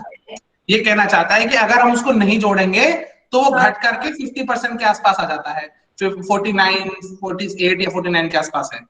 अगर हम उसको भी जोड़ लेंगे, जो हमने 2-3 साल में एक आध बार खेती करी, उसको भी जोड़ लेंगे तो 54 हो जाएगा, नेट जोन एरिया बढ़ जाता है, बस इतना ही है। अच्छा, जस्ट अ फैक्ट, ये एक फैक्ट है, इसमें कुछ समझने वाला नहीं है, जस्ट एक फैक्ट है कि अगर नेट जोन एरिया में हम फैलो लैंड को जोड़ेंगे तो 54% हो जाएगा, फैलो लैंड को नहीं जोड़ेंगे तो वो 50% से कम हो जाएगा, बस इतना ही। Okay sir. फैलो लैंड को जोड़े या ना जोड़े वो इक्वल ही रहना चाहिए ना। क्यों बेटा, अगर आप फैलो लैंड की खेती को हटा दोगे तो फिर वो कम नहीं हो जाएगी खेती का एरिया? अच्छा ओके। सर सर मुझे लगा फैलो लैंड बिल्कुल भी नहीं हो रही, बाद में आया थोड़ी बहुत तो हो रही है। ठीक है बच्चों, आज के लिए इतना ही है, फिर बाकी का नेक्स्ट क्लास में समझेंगे, ठीक है? और कोई डाउट्स अगर रह जाते हैं तो नेक्स्ट क्लास में करेंगे, नेक्स्ट क्लास में। Okay sir, okay sir, thank you. ठीक है बच्चों, bye bye bye bye. Sir एक good doubt evening sir, bye sir, thank you sir, good evening sir. Bye everyone. Good evening, everyone.